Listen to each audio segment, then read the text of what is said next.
En cielosabiertosturradio.com compartimos la palabra de Dios desde el auditorio de la Iglesia Pan de Vida para tu Corazón, con el pastor Dani Aguillón. Porque la palabra de Dios es viva y eficaz, y más cortante que toda espada de dos filos, y penetra hasta partir el alma y el espíritu, las coyunturas y los tuétanos, y discierne los pensamientos y las intenciones del corazón.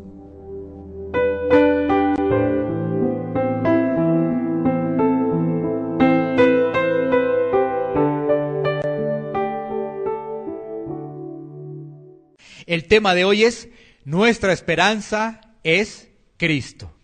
Nuestra esperanza es Cristo, serie Vida Cristiana. El pasaje bíblico está en Primera de Pedro, capítulo 1, versículos 3 al 6. Primera de Pedro, capítulo 1, versículos 3 al 6. Así que vayamos a la palabra de Dios. Dice así la palabra de Dios: bendito el Dios y Padre de nuestro Señor Jesucristo, que según su grande misericordia nos hizo renacer para una esperanza viva, por la resurrección de Jesucristo de los muertos, para una herencia incorruptible, incontaminada e inmarcesible, reservada en los cielos para vosotros, que sois guardados por el poder de Dios mediante la fe, para alcanzar la salvación que está preparada para ser manifestada en el tiempo postrero, en lo cual vosotros os alegréis, aunque ahora por un poco de tiempo, si es necesario, tengáis que ser afligidos en diversas pruebas. Damos gracias a Dios por su eterna palabra. Bueno, tenemos dos tipos de esperanzas, ¿sí sabías? Dos tipos de esperanzas. Una que es del mundo, que es falsa, pero hay otra que es verdadera, que es la esperanza en Cristo. Así que para poder desarrollar este pasaje que escribe el apóstol Pedro, vamos a hacer una breve introducción para hablar un poco de la esperanza del mundo, que es una esperanza que pasa rápido. Y para ello, pues, vamos a mirar lo siguiente. Hay una palabra que gira en muchas personas en algún momento y es: ¿qué va a pasar mañana? El futuro, ¿no? ¿Qué va a pasar mañana? ¿Qué va a pasar dentro de 6 meses? ¿Qué va a pasar dentro de un año? ¿No? Siempre el futuro, ¿no? Estamos entonces nosotros mirando el futuro. Y esto lo vemos que a través de libros, a través de películas, ¿no es cierto? Porque hemos visto películas, libros que hablan precisamente sobre el futuro. Y entonces, pues, esto nos indica que el ser humano siempre busca una seguridad. Siempre algo que le dé seguridad. Sin embargo, cuando se está en el mundo, la seguridad del ser humano se basa en 3 lineamientos. En 3 lineamientos se basa la seguridad del ser humano. ¿Cuáles son esos 3 lineamientos? 1, las riquezas. 2, las religiones. 3, las personas. Miremos uno por uno detenidamente para que podamos comprender un poco más esa esperanza falsa del mundo. El mundo tiene una seguridad en las riquezas. O sea, pone su visión en acumular riquezas, pone su visión quizás en el trabajo, pero ¿qué tal que te dijeran mañana: oye, no tienes trabajo? ¿Qué pasaría en esa seguridad? ¿Sí ves que esa seguridad ahí quedó? ¿Por qué? Porque quedó solamente plasmada en algo material. Mira cómo son las cosas, ¿no? Tú tienes hoy trabajo, gloria a Dios por los que tienen trabajo. Los que no tienen, la esperanza es el Señor, así de claro es. Pero, ¿sabes qué? Realmente cuando ponemos la mirada en eso, estamos poniendo la mirada o edificando sobre la arena. ¿Qué pasa también con las religiones? Mira, el ser humano se pregunta: ¿qué va a pasar conmigo si mañana me muero? Y sabes que entonces el ser humano tiene las religiones allí. Entonces buscan el hinduismo, el islamismo, algunos no creen en nada. ¿Sabes qué dicen? Mire, no existe Dios. Y sabes que debemos disfrutar la vida porque este es nuestro tiempo. Eso dicen. Y se olvidan que hay un Dios santo y verdadero. Pero el ser humano busca su seguridad en las religiones. Pero ¿cuál es el tema de las religiones? El tema de las religiones es buscar la salvación por nuestro propio esfuerzo. Ese es el tema, por nuestro propio esfuerzo. Y entonces buscamos la seguridad bajo nuestro propio esfuerzo. Y bueno, también buscamos seguridad en las personas. Por ejemplo, buscamos seguridad en el médico. Cuando vamos al médico y nos dice que tenemos alguna enfermedad, pues la seguridad es el médico, ¿no es cierto? Cuando tenemos algún problema en familia, buscamos quizás a un psicólogo o buscamos a un buen amigo para que nos ayude. O sea que en este caso, depositar la confianza es que en el psicólogo, en las personas amigas, para que nos den un buen consejo. Sin embargo, debemos comprender que nuestra seguridad es Cristo, nuestra esperanza es Cristo. Miremos Efesios 2:12 para poder complementar lo que te he mencionado. Efesios capítulo 2, versículo 12, para que tú comprendas lo que hemos mencionado de estos tres aspectos. Sigamos buscando en la palabra de Dios. Efesios capítulo 2, versículo 12. Mira lo que nos dice las Sagradas Escrituras. En aquel tiempo estabais sin Cristo, alejados de la ciudadanía de Israel y ajenos a los pactos de la promesa, sin esperanza y sin Dios en el mundo. Sin esperanza, dice ahí. O sea, ¿qué quiere decir ello? Que si nosotros ponemos la esperanza en las riquezas, realmente no tenemos esperanza. Que si depositamos nuestra esperanza en las religiones, estamos sin Dios en este mundo. Que si depositamos nuestra esperanza en las personas, estamos andando como anda el mundo. Si ves, porque la palabra de Dios nos dice allí, a través de este escrito del apóstol Pablo, que en aquel tiempo estabais sin Cristo. Es decir, que si eso es nuestra esperanza, estamos sin Cristo. Si hemos depositado nuestra esperanza en la riqueza, Cristo no está en nuestra vida. Si hemos depositado nuestra esperanza en nuestro esfuerzo para nuestra salvación, Cristo no está en nuestra vida porque no lo hemos dejado obrar a Él. Y si es en las personas, pues mira, no hay nada que hacer ahí. O sea, no hemos entendido el Evangelio. Sin embargo, como nos damos cuenta, la esperanza del mundo es ¿qué? Momentánea. Sin embargo, cuando vamos a la palabra de Dios, vamos a conocer cuál es nuestra verdadera esperanza. Miremos un contexto del pasaje central de Primera de Pedro, capítulo 1, versículos 3 al 6. Miremos el contexto. Esta carta la escribe el apóstol Pedro y la escribe para dar esperanza precisamente a aquellas personas que en ese tiempo estaban en aflicción, estaban en persecución. Porque recordemos qué es lo que sucede en la iglesia primitiva. En la iglesia primitiva hay persecución. Y una persecución muy, pero muy fuerte, ¿no? Demasiado fuerte esa persecución. Y el apóstol Pedro escribe ¿qué? Para darles ¿qué? Esperanza. ¿Qué más vemos ahí? Vemos el sufrimiento, pero también vemos la santidad, vemos la humildad y vemos la sumisión en esa carta que escribe el apóstol Pedro. Ahora definamos qué es esperanza según la Biblia, para que entremos en el pasaje bíblico, porque ya identificamos que esperanza para el mundo es desear algo. Para el mundo es desear algo. Yo deseo estudiar esto, yo deseo viajar, yo deseo esto, yo deseo que alguien me visite. Para el mundo es desear algo. Eso es para el mundo. Sin embargo, cuando vamos a la palabra de Dios, ¿qué es esperanza? Es la seguridad de que Dios ha prometido y cumplirá esas promesas. Mira la diferencia. Para el mundo es desear algo. Para la Biblia es seguridad. ¿Seguridad de qué? De que Dios ha prometido y Él va a cumplir sus promesas. Porque recordemos, el hombre da promesas, ¿no es cierto? Pero el hombre no cumple promesas. El hombre no. Sin embargo, Dios sí. Porque Dios es inmutable. Dios no cambia. Bueno, ahora sí vayamos a nuestro pasaje central para poder identificar lo siguiente. Para poder identificar que nuestra esperanza es su misericordia. Nuestra esperanza es su resurrección. Nuestra esperanza es su herencia. Nuestra esperanza es la fe que Él deposita en nosotros. y que nuestra esperanza se prueba en la tribulación. Así que esos son los puntos que vamos a desarrollar.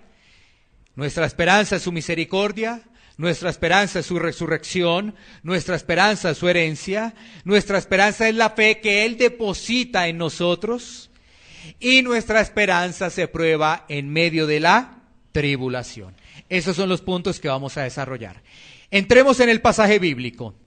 Primera de Pedro, capítulo 1, versículo 3. Mira lo que nos dice las Escrituras. Bendito el Dios y Padre de nuestro Señor Jesucristo, que según su grande misericordia nos hizo renacer para una esperanza viva por la resurrección de Jesucristo de los muertos. Mira que ahí aparece la palabra ¿qué? Misericordia, y nos dice grande misericordia. ¿Qué quiere decir ello? Que nosotros en el mundo andábamos ¿qué? Desesperados. Nosotros en el mundo éramos miserables. Eso éramos en el mundo. ¿Desesperados de qué? Desesperados porque quizás no llegan las cuentas, no tenemos con qué pagar, desesperados porque tomamos malas decisiones, desesperados porque no tenemos un rumbo, desesperados porque no hay realmente una esperanza. Y miserables ¿por qué? Porque ¿sabes qué? La vida sin Dios no tiene realmente sentido. ¿Cuál es la esperanza si no tenemos a Dios? ¿Sí ves? Y entonces allí aparece la palabra grande misericordia. La misericordia es que Dios toma a un pecador para hacerlo vivir. Eso es misericordia, que Dios toma a un pecador para hacerlo vivir, porque ahí dice que nos hizo renacer. ¿Cuál es la situación del hombre cuando no conoce de Dios? ¿Cuál es esa situación? Mira lo que nos dice la palabra. Efesios 2, 4, 5. Efesios 2, 4, 5. Mira la situación del hombre cuando no conoce a Dios. Efesios 2, 4, 5 dice: Pero Dios, que es rico en misericordia, por su gran amor con que nos amó, aun estando nosotros muertos en pecados, nos dio vida juntamente con Cristo, por gracia sois salvos. ¿Cuál es la situación del hombre sin Dios? Muertos. Así es. Muertos espiritualmente. Es decir, reciben algo pero no lo aplican. Es decir, escuchan algo pero no lo viven. Porque puede venir gente a la iglesia y está muerta espiritualmente. Así es. Sí. Porque si no lo vive, si no lo aplica, entonces ahí hay un mensaje que no conectó bien. Es decir, esa persona está actuando en sus fuerzas. Quiere esa persona agradar a Dios en sus fuerzas. Pero necesitamos primero que Dios tenga misericordia. Si Dios no tiene misericordia de nosotros, nada nosotros podemos hacer. Todo será en nuestras fuerzas. Y si Dios tiene misericordia de nosotros, ¿qué dice la Escritura? Nos hace ¿qué? Renacer. Nos hace renacer. Y nos dice ahí la palabra, lo que estamos leyendo ahí en Efesios 2, 4, 5. Por gracia sois salvos. Por gracia. ¿Qué quiere decir ello? Es un regalo. Y ese regalo es inmerecido. ¿Eso qué quiere decir? ¿Que tú y yo hicimos algo para merecernos ese regalo? No. No. Es un regalo inmerecido. Eso nos cambia completamente el chip de las religiones. Completamente. Es un regalo inmerecido, eso es gracia. Tú no lo merecías, yo no merecía ese regalo. Y eso es misericordia. ¿Y qué nos dice la Escritura? Que el Señor es rico en misericordia. ¿Qué es esa misericordia? Es el amor de Dios. Bueno, entonces ahí estamos encontrando que Él es rico, que Él es grande en misericordia. Y esa misericordia a cada uno de nosotros debe traer una esperanza. Eso es esperanza, ¿no es cierto? Esperanza de que Dios tenga misericordia de mí. ¿Tú tienes esperanza de que Dios tenga misericordia de ti? Eso es esperanza. Tengamos esa esperanza para clamar al Señor misericordia. Señor, ten misericordia de mí. Una actitud de ¿qué? Arrepentimiento. Una actitud de ¿qué? De decir, Señor, yo soy barro, tú eres el alfarero. Bueno, sigamos mirando porque ese versículo 3 tiene otra palabra también muy interesante. Volvámoslo a leer. Estoy leyendo Primera de Pedro capítulo 1 versículo 3. Bendito el Dios y Padre de nuestro Señor Jesucristo, que según su grande misericordia nos hizo renacer para una esperanza viva por la resurrección de Jesucristo de los muertos. En la resurrección nosotros tenemos esperanza. Resurrección de Jesucristo. En esa resurrección hay esperanza. Miremos lo que nos dice Juan 11:25. Recuerda, Cristo murió por nuestros pecados, pero Él resucitó. Cristo murió por nuestros pecados, pero Él resucitó. Evangelio de Juan, capítulo 11, versículo 25. Juan 11:25. Mira lo que nos dice allí las Escrituras. Le dijo Jesús, yo soy la resurrección y la vida. El que cree en mí, aunque esté muerto, vivirá. Palabras de Jesús. Ahora alguien desprevenidamente podría preguntar, ¿cómo así que una persona que está muerta va a poder vivir? Pero ¿sabes qué? Cuando nos dimos cuenta de lo que dice Efesios, nos damos cuenta que el ser humano sin Dios está muerto, espiritualmente. Si ves, la Biblia es una unidad. Y entonces esto nos lleva a comprender que hay diferentes clases de muerte en la palabra de Dios, para poderlas entender, ¿no? La muerte espiritual, la muerte física y la muerte por toda la eternidad. ¿Sí ves? Y entonces ahí nuestro Señor Jesucristo dice que el que cree en el Señor, pues va a tener vida. Y así muera mañana, pues va a seguir viviendo con Cristo. Vea qué hermoso es eso, ¿sí ves? La esperanza, es que mira, debemos tener esperanza porque nadie tiene la vida comprada ni garantizada, ¿no? Nadie. Uno dice, no, pero los jovencitos, ¿cómo van a morir? No. Pero mira, suceden tantas cosas, enfermedades, accidentes, situaciones de la naturaleza, ¿no? ¿Sí ves? Entonces uno dice, no, los que se mueren son los que ya tienen mucha edad. Ellos sí se mueren. No los jóvenes, no, los niños menos. Pero nadie tiene la vida comprada. Nadie. Entonces mira lo que nos dice la palabra. Nosotros, si estamos en Cristo, estamos ¿qué? Asegurados. Si estamos en Cristo. Bueno, muy bien. Así que ya hablamos de la resurrección. Pasemos ahora al versículo 4. El versículo 4 de Primera de Pedro, capítulo 1, versículo 4. Mira lo que nos dice la palabra de Dios. Dice lo siguiente: para una herencia incorruptible, incontaminada e inmarcesible, reservada en los cielos para vosotros. Mira que ahí nos habla de herencia y nos habla de tres características: incorruptible, incontaminada e inmarcesible. Debemos mirar esas palabras. ¿Qué es incorruptible? Es decir, algo que no puede ser deteriorado, algo que no se deteriora. Eso es incorruptible, algo que no se deteriora. ¿Qué es incontaminada? Es algo que no está manchado por el mal. ¿Y qué es inmarcesible? Que no se marchita, que no se desvanece. Quiero repetírtelo rápidamente. ¿Qué es incorruptible? Algo que no se puede deteriorar en absoluto. Nada, no se deteriora. ¿Qué es incontaminado? Es algo que no está manchado por el mal. ¿Y qué es inmarcesible? Es que no se marchita, que no se desvanece.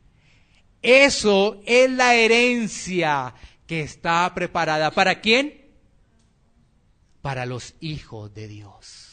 Qué hermoso, ¿no? Qué hermoso. Miremos lo que nos dice Mateo 25:34. Mateo 25:34. Sigamos mirando la palabra de Dios. Mateo 25:34. Mira lo que nos dice allí las Santas Escrituras. Entonces el rey dirá a los de su derecha: venid, benditos de mi Padre, heredad el reino preparado para vosotros desde la fundación del mundo. ¿Sabes qué? hay algo preparado para los hijos de Dios.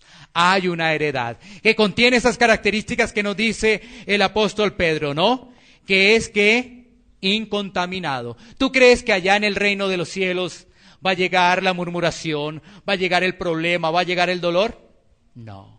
Allá no llega nada de eso. Y eso está preparado para los hijos de Dios. ¿Tú crees que allá va a llegar la angustia?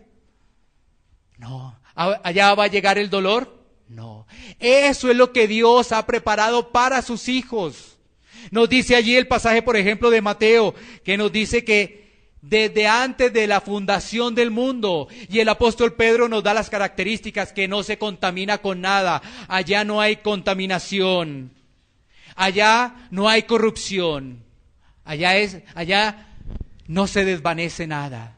Eso es esperanza. Tenemos esperanza ¿en qué? En su herencia. ¿Sí?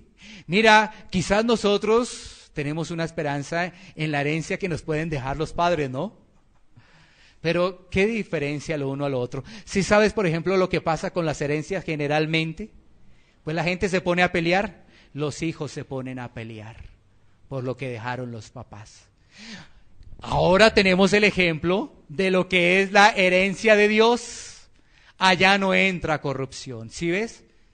Eso es diferente y eso debe generar en nuestra vida esperanza. Bueno, sigamos avanzando con nuestro pasaje central. Ahora vamos a ir al versículo 5. Dice Primera de Pedro, capítulo 1, versículo 5. Que sois guardados por el poder de Dios mediante la fe, para alcanzar la salvación que está preparada para ser manifestada en el tiempo postrero.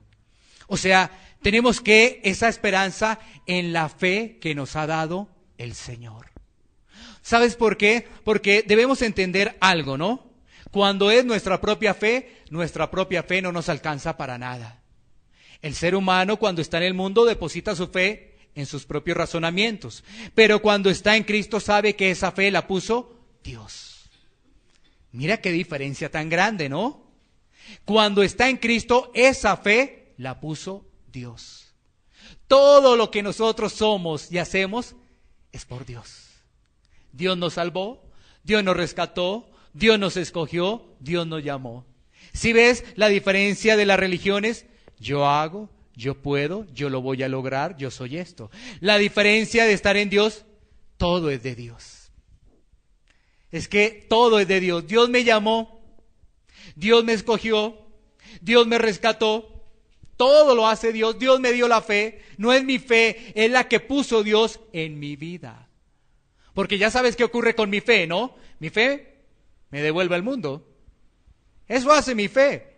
Mi fe hace que me regrese al mundo y que tenga las prácticas del mundo. Pero si es la fe de Dios, entiendo que estoy en el mundo, pero que no soy del mundo. No soy del mundo. Si ves, esa es la diferencia. Y esto nos lleva a avanzar con otro pasaje bíblico que está en Efesios capítulo 2, versículo 8. Efesios 2, 8. Mira lo que nos dice la palabra de Dios en Efesios 2, 8. Efesios 2, 8. Efesios 2, 8. ¿Qué dice? Porque por gracia sois salvos por medio de la fe. Y esto no de vosotros, pues es un don de Dios. Démonos cuenta que por esa gracia nosotros somos salvos. Y eso es por medio de la fe. Y eso no es de nosotros, pues es un regalo de Dios. Todo es de Dios. Si ves, y esa fe nos guarda. Esa fe nos guarda para no regresar al mundo. Porque si tenemos nuestra propia fe, estamos en el mundo y estamos con Dios. Queriendo agradar, dice las Escrituras, a dos señores. Y la Biblia nos dice, no puedes agradar a dos señores, no lo puedes hacer. O agradas al mundo porque eres del mundo, o agradas a Dios porque eres hijo de Dios. Pero el ser humano quiere congraciarse, pues, con las dos cosas, ¿no? El mundo, un poquito de mundo, no me hace daño, y bueno, yo voy a la iglesia. Pero o eres hijo de Dios o no eres hijo de Dios. No hay más opciones, no hay puntos intermedios. ¿no? Y la palabra de Dios ahí nos dice que eso es ¿qué? Por gracia, que eso es un regalo de Dios. Ahora, fíjate que en el pasaje de Pedro que estamos leyendo nos dice que para alcanzar la salvación que está preparada para ser manifestada en el día postrero. ¿De qué está hablando? ¿Cuál día postrero? Está hablando de que el ser humano, a través de que llega Dios a su vida, inicia un proceso. Y lo que está hablando ahí es de la glorificación, de ser semejantes a Él. Ese día postrero, porque ¿sabes qué nos habla de la salvación? Entonces uno llega y dice, bueno, salvación, luego, ¿somos salvos? ¿No somos salvos? Hasta el día postrero se nos va a manifestar esa salvación. ¿Sabes qué? El proceso de la salvación es un proceso en el cual el Señor empieza a trabajar en ti. Y llegará el momento en que seremos glorificados. Es decir, seremos semejantes a Cristo. ¿Esto será aquí? No, aquí no es. Aquí no es, porque recuerda que esto es corruptible. Estoy hablando de la carne, ¿no? La carne es corruptible. Y todavía tenemos carne. Todavía la tenemos. Así que ese proceso es la glorificación. Y será en el cielo, para que me puedas entender. ¿No es cierto? Ahora, hay algo muy importante. Cuando estamos en Cristo, empezamos a desarrollar la seguridad de nuestra salvación. Porque imagínate, ¿cómo vamos a creer algo que ni siquiera nosotros creemos? ¿No es cierto? Es algo como raro, ¿no? Imagínate decir, bueno, el Señor, las Sagradas Escrituras dice que si el Señor te toca, que si crees en Jesús tú eres salvo. Y después tú dices, ¿será que sí? ¿Será que no? ¿Sí ves? Entonces, mira, es el Espíritu de Dios que te da ese convencimiento. Ahora, Dios es el que te escoge, Dios es el que nos llama. Pero la Biblia nos da herramientas para poder identificar el caminar del ser humano. Dice, por sus frutos los conoceréis. Ah, mira, esa persona camina bajo los preceptos y los lineamientos de Dios. Es una persona que ama a Dios. Y podremos decir, es una persona que tiene su salvación. ¿Sí ves? Ahora, si esa persona dice que es de Dios, pero con sus acciones, con sus hechos demuestra otra cosa, pues necesita esa persona que misericordia de Dios. Misericordia de Dios, porque ¿qué seguridad va a tener si vive en el mundo y vive en las cosas de Dios? Pues no tiene, esa persona no tiene ninguna seguridad. Pero si tú estás firme en Cristo, atiendes la palabra, aplicas la palabra, pues el Espíritu de Dios te va dando que esa convicción de que tú eres hijo o hija de Dios. Porque ¿cómo vamos a creer algo que dudamos? ¿No? Bueno, por eso tenemos esa esperanza que es la fe que pone Dios en nuestra vida. Pasemos al siguiente versículo. Sería el versículo 6, ¿no es cierto? Versículo 6 de nuestro pasaje central. Estamos viendo versículo por versículo y nos apoyamos de otros textos de las Sagradas Escrituras. Entonces dice allí el versículo 6. En lo cual vosotros os alegráis, aunque ahora por un poco de tiempo, si es necesario, tengáis que ser afligidos en diversas pruebas. Bueno, la esperanza debe traer en nosotros gozo, ¿no es cierto? Y ese gozo no se basa en las circunstancias y momentos de la vida. ¿Qué quiero decir con ello? Que hay momentos y circunstancias en la vida que pueden producir en nosotros, ¿qué? Tribulación. Pero nuestro gozo no debe estar centrado en esos momentos y en esas circunstancias, porque si no, vamos a perder el gozo. Lo vamos a perder. Entonces, ¿qué? Nuestro gozo es realmente las promesas del Señor. Nuestro gozo es Cristo. Nuestro gozo no es solamente mirar, hoy está como nublado el día, no hay muchos nubarrones, no. Es entender que detrás de esas nubes hay un cielo azul. Es entender ello. Detrás de esas nubes hay un cielo azul. Es decir, hay esperanza. Y el apóstol allí nos está diciendo el apóstol Pedro lo siguiente, con respecto a la prueba. Mira, nos dice que las pruebas son por un tiempo. O sea, que no es a toda hora que estemos en pruebas y pruebas y pruebas y pruebas. Nos levantamos de una y vuelve otra. No, son por tiempos las pruebas. Ahí nos dice las Escrituras, ¿no es cierto? Nos dice ahí que por un poco de tiempo. ¿Qué más nos dice de la prueba? Que trae aflicción, es decir, que moldea nuestro carácter. La prueba lo que va a hacer es moldear nuestro carácter, trae aflicción. Entonces nos está moldeando. Eso es lo que está haciendo la prueba en nuestra vida. ¿Y qué más nos dice? Que son diferentes, diversas. O sea que podemos tener una prueba de la salud, podemos tener una prueba de la provisión, podemos tener una prueba de la familia, ¿sí? Momentos difíciles en el matrimonio, momentos difíciles con los hijos, momentos de provisión, no hay trabajo, una cosa, lo otro. Temas de salud, pruebas de diferentes áreas. Eso es lo que nos está diciendo cuando dice diversas pruebas. Bueno, entonces, ¿qué tenemos con respecto allí lo que nos está diciendo el apóstol Pedro? Que en medio de esas situaciones, nuestra esperanza va a ser probada. Si tenemos esa esperanza, va a ser probada por la tribulación. Pero no te preocupes, va a ser por un tiempo. No te preocupes, sí, te genera un poco de aflicción, pero eso moldea tu carácter, moldea tu vida. Y bueno, sí, serán diversas, pero recuerda que nuestra esperanza es Cristo. ¿Sabes qué? ¿Qué tal si yo en estos momentos me parara acá y les dijera, miren, ¿a quién le gustan las pruebas? ¿A quién le gusta la aflicción? No, nada. Vamos a orar para que el Señor no nos ponga pruebas ni aflicciones. ¿Sabes qué? Estaría orando en contra de la Biblia. Así de claro es. En contra de la palabra de Dios. En el mundo tendrás aflicciones.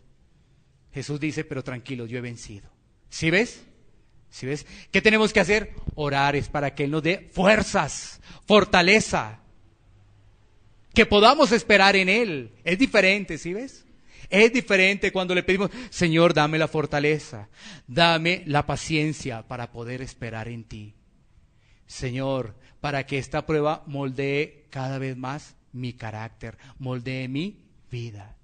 Bueno, vamos a llegar entonces al momento de la aplicación. Y para la aplicación de la esperanza, pues vamos a tomar también otro pasaje, y en este caso nos vamos a trasladar a Primera de Juan, capítulo 2, versículo 28. Primera de Juan, capítulo 2, versículo 28. Mira lo que nos dice la Escritura. Y ahora, hijitos, permaneced en Él, para que cuando se manifieste tengamos confianza, para que en su venida no nos alejemos de Él avergonzados. Mira, ¿sabes qué? Para tener esperanza debemos permanecer en Cristo. Para tener esperanza debemos permanecer en el Señor. Esto es para la aplicación en nuestra vida. Por eso llegamos al tiempo de aplicar la palabra de Dios. ¿Cómo la aplicamos? Permaneciendo en Cristo. ¿Y quién permanece en Cristo? Quien lo conoce. ¿Quién es el que lo conoce? Quien se discipula y escudriña las Escrituras. Ese es quien conoce a Jesucristo. Quien no lo conoce va a tener una situación donde un día está con Él y otro día no está con Él. Permanecer en Cristo es tener una intimidad con Él, es vivir con Él. ¿Y cómo vivimos con Él? A través de la oración, a través de la lectura y meditación de la palabra. Es decir, todos los días. Todos los días. Si tú convives con una persona, entonces lo vas a hacer cada 8 días. Estás todos los días con esa persona. Entonces, si tú cada 8 días buscas de Dios a través de la palabra, o si tú cada 8 días oras, pues no vas a permanecer con Él. Y entonces, ¿qué? Viene la prueba, y cuando viene la prueba te vas a apartar. Cuando viene la prueba lo que vas a decir es, ¿por qué a mí? ¿Por qué a mí? ¿Y yo qué busco de Dios? ¿Y por qué a mí? O sea, en vez de tener una actitud diferente, lo que vas a hacer es poner en juicio todas las cosas de Dios. ¿Sí ves cómo cambia? Porque cuando hay una situación de esas, ¿por qué a mí? ¿Por qué a mí? Ay, pero yo estaba también en esa iglesia y mire, llegó un hermano y empezó a hacerme mala cara y vea, ¿y por qué a mí? ¿Y por qué tal cosa? ¿Y por qué a mí? ¿Sí ves? Porque viene la prueba y la gente no la aguanta. Y entonces, ¿qué? Se aparta. Y empieza a buscar a Dios a su manera. Entonces llega y dice, no. Todas las iglesias son una partida de hipócritas. Y en eso tiene razón. Porque si no llega Cristo a nuestra vida, pues seguiremos siendo hipócritas. En eso tendría razón. Pero el problema es que la Biblia nos dice que hay que buscarlo y que hay que congregarnos, ¿sí ves? Entonces uno dice, no, voy a buscarlo ahora a mi manera.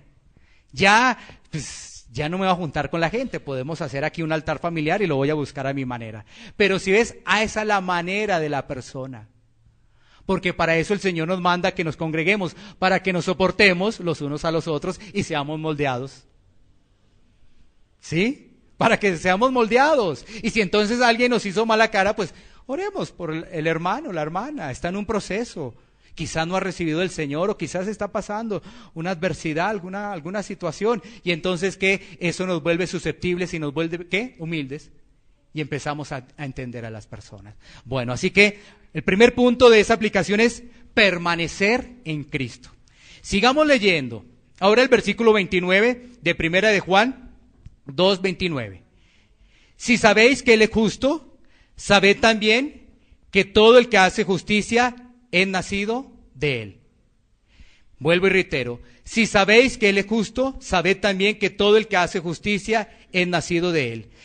Tenemos esperanza si nos mantenemos, ¿qué? En la justicia de Dios. Si permanecemos en la justicia de Dios. Porque imagínate que nosotros no caminemos con el Señor y apliquemos nuestra propia justicia. Nuestra propia justicia es que me hicieron mal, yo no perdono, porque me hizo mal. Esa es nuestra propia justicia, ¿no? Yo no perdono, es que me hizo mal. Y el daño que me hizo es imborrable. Pero ¿sabes qué te dice la justicia de Dios? Que tenemos que perdonar. Eso nos dice la justicia de Dios. Entonces, si caminamos en esa justicia, pues tenemos esperanza, porque sabes que inclusive nuestro corazón va a estar en paz. Bueno, sigamos ahí. Ahora pasemos al capítulo 3, el capítulo 3 de Primera de Juan, versículo 1.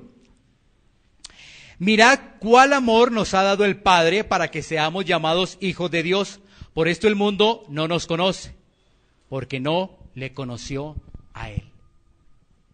Mira, tú sabes, no todo el mundo aguanta estos mensajes. Porque cuando te dicen, oye, tú estás edificando en la arena, y que te digan a ti, ¿estoy edificando en la arena? No, están equivocados. No. Pero ¿sabes qué? Recuerda lo que hace la palabra de Dios. La palabra de Dios lo que hace es confrontarnos. Eso es lo que hace la palabra de Dios. Y aquí nos está diciendo que si no tenemos el verdadero amor, no le conocemos. No le conocemos. Así que para tener esperanza debemos tener el verdadero amor. No es el amor del mundo, no. El amor del mundo que te dice, yo te quiero, yo te amo. Pero viene un problema y ya no te quiero, ahora te tengo rencor. Eso es el amor del mundo, así es. ¿Sí ves? Eso es el mundo. Pero el mundo, en Dios, me hicieron daño, yo te perdono. ¿Sí ves? Yo te perdono. Ahora, ¿qué pasa dentro del ser humano? Es entendible que deba tener un tiempo y un proceso para que realmente quede sanado.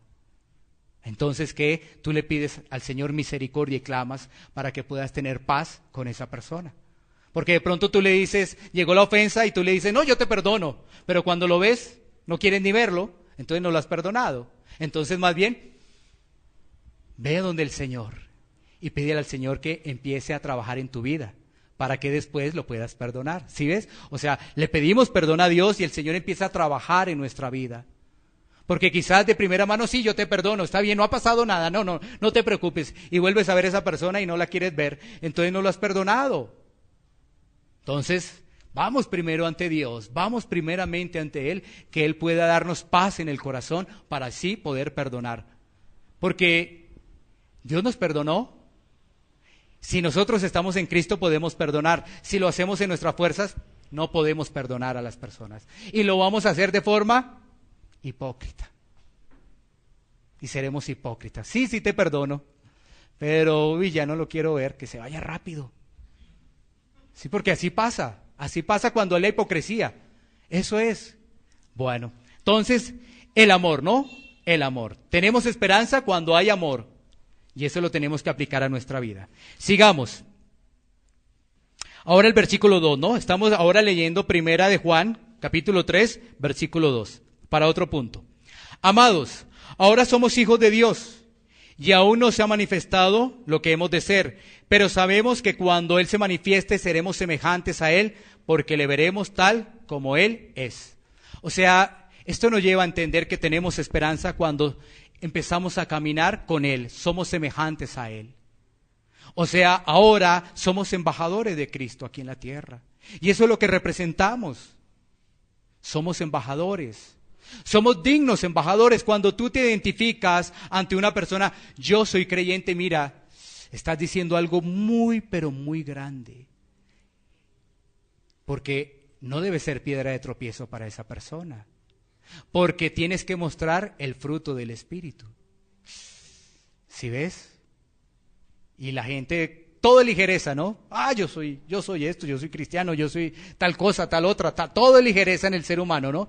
Y después la gente se da cuenta, vea, miren ese cristiano, mire, vulgar, mirando lo que no debe, haciendo, no, ¿eso qué es? ¿Sí ves? Entonces nos convertimos en piedra de tropiezo, y entonces las personas se le habla de Cristo, no, yo no voy a esa iglesia, yo no voy a las iglesias, no, porque es tal cosa, tal otra, allá le lavan el cerebro, solamente es sacar plata, una cosa, ¿sí ves?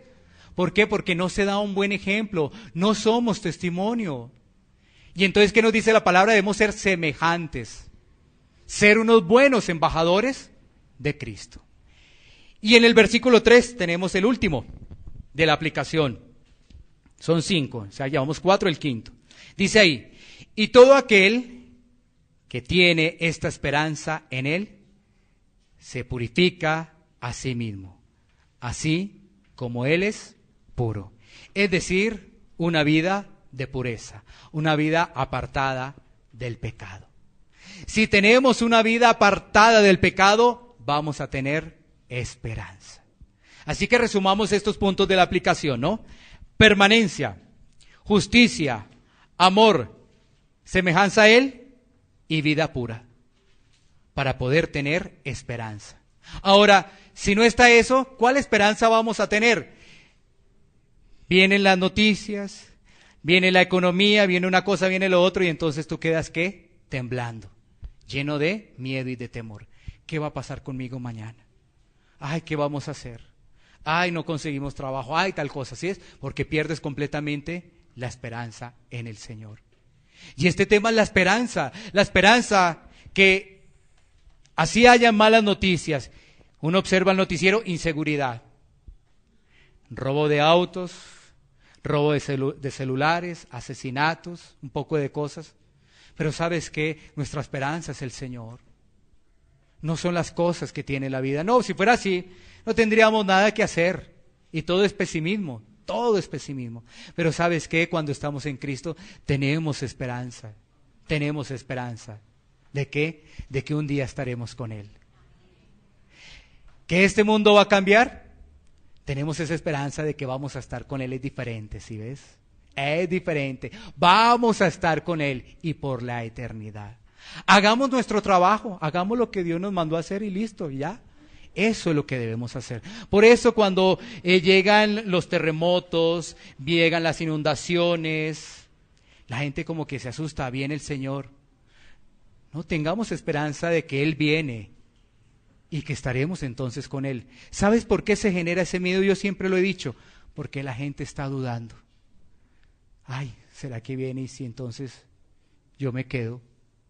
Sí, es por eso vienen. Entonces imagínate, cuando ocurren todas esas cosas empiezan unas cadenas por las redes sociales y WhatsApp y una cosa y lo otro. Ahorita están llegando un poco de cadenas, ¿sabes de qué? De lo que va a ser el nuevo presidente y todos, ahora que no sé qué, que el comunismo y que una cosa. Mira, ¿sabes qué? Todo está en el Señor, Dios tiene el control. ¿Sabes qué? Dios ya sabe quién va a ser el próximo presidente de Colombia. Nosotros no lo sabemos, tenemos que esperar a que llegue mayo o junio, si hay una segunda vuelta. Pero ¿sabes qué? Dios tiene todo bajo control. Dios tiene todo, absolutamente todo bajo control.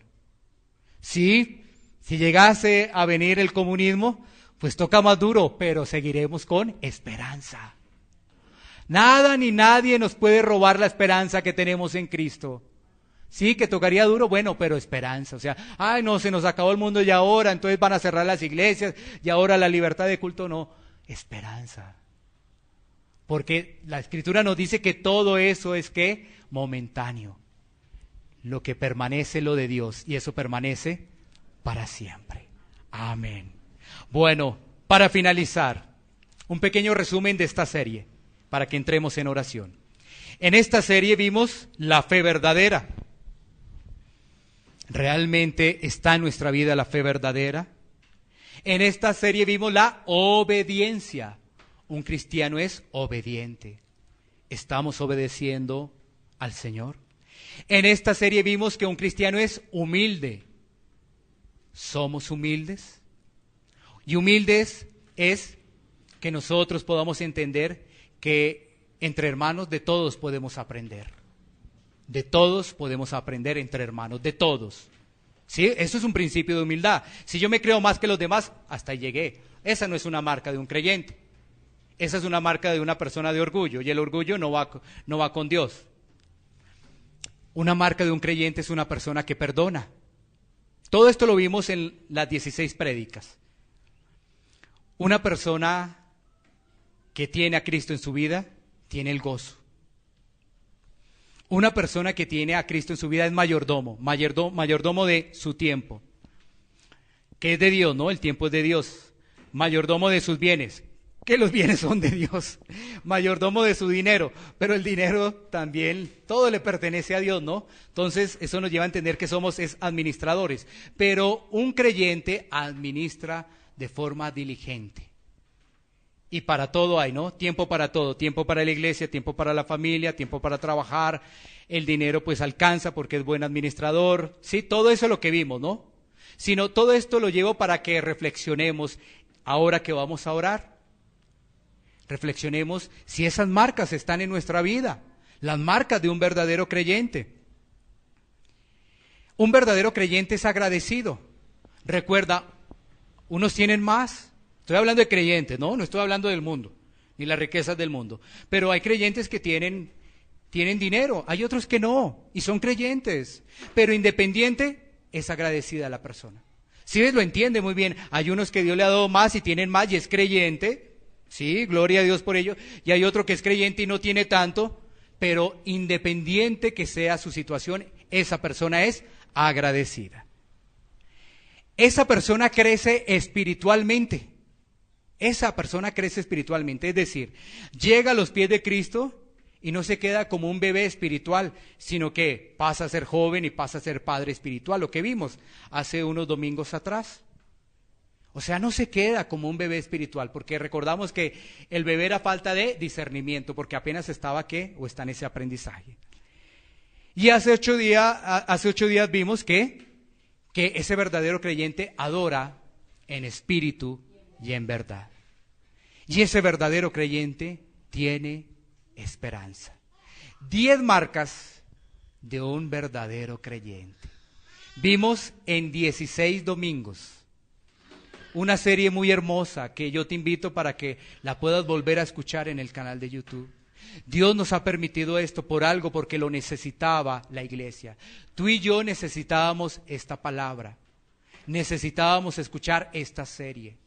No puede quedar esto vacío. Si queda vacío es porque o tú piensas que todo está bien en tu vida, o piensas que no hay nada que hacer en tu vida.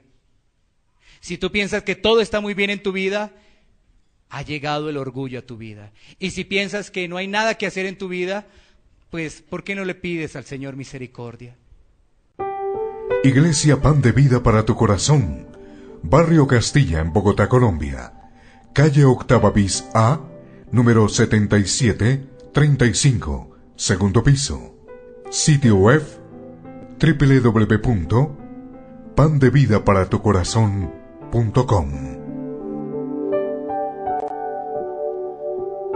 Porque la palabra de Dios es viva y eficaz, y más cortante que toda espada de 2 filos, y penetra hasta partir el alma y el espíritu, las coyunturas y los tuétanos, y discierne los pensamientos y las intenciones del corazón.